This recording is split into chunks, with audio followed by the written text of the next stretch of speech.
few hundred beta ECMs, about 5,000 DATs. I'm not worried about the digital information.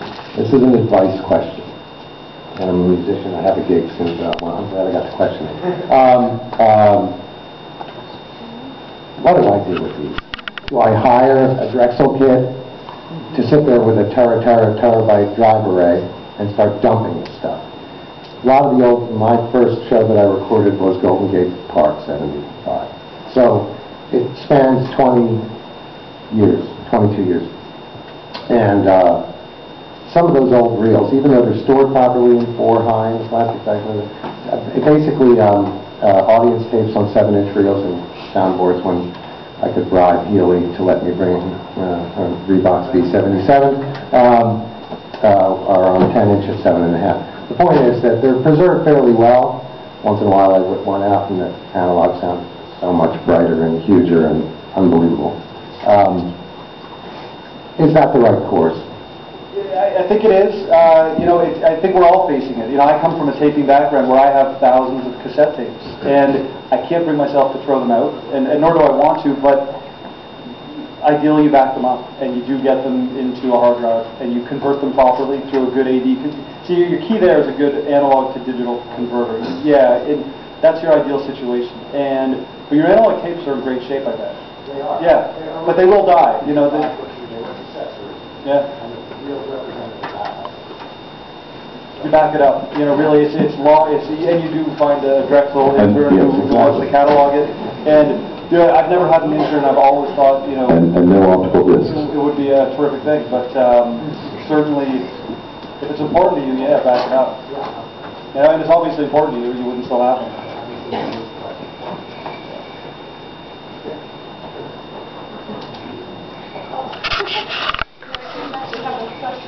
Sorry, I was just saying that I'll be the intern. Okay, here we go.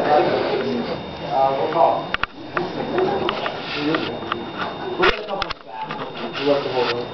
So I was just curious. If you had a show or a series of shows that are far away your favorite. Question for me? Either. Both. Feel free. Wow. I'm not totally sure that June 18th, 1994 is not the best show that Phish ever played. But actually the answer to that is that there are multiple series of shows. This isn't a commercial for Europe 72, but the Europe 72 project is really inspiring in the sense that if indeed it opens the door for releases of that sort to be viable, I could easily see something from August of 1993, Phish, or June of 94, which I guess would encompass the USC Chicago show that I just mentioned, or fall of 1995. Those are probably my favorite eras. But there are shows, individual shows throughout all the eras of Phish that I love.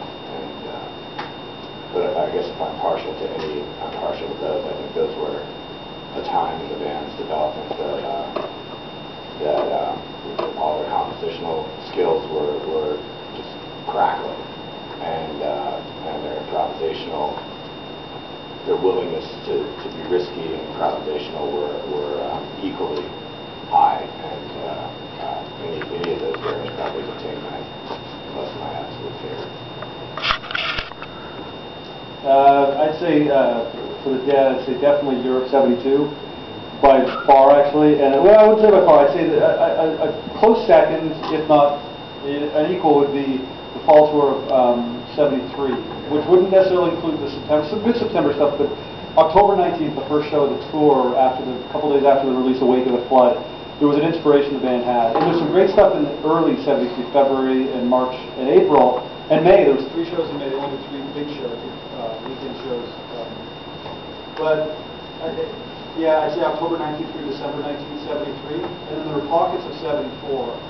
And there were pockets in the 70s, like short pockets. And I would say on a consistent level, if you're talking, Europe 72 it's the perfect thing to do a 65 or more CD box set of, because not only is every night consistently good, good, but there's not a dud in there. And, you know, I'm objective enough to know what a dud is, and there's not a dud in there. I've been listening a lot to it, but it's hard to even find a bad song in there, bad performance of anything. And add to that the fact we have pristine 16-track recordings, it's the perfect thing to do this with. Just like the Pulse 73, we don't have multi-tracks, but we do have a Kid Candelaria with a road crew. He recorded great tapes. So I'd say that, and there's some, yeah, it goes. I like the summer of '89, I think it's some tremendous stuff.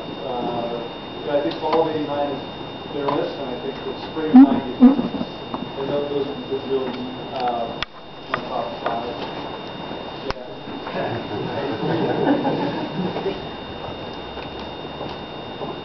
I won't wait for the mic since the mic is not working. I turned it on and off, so Oh, cool.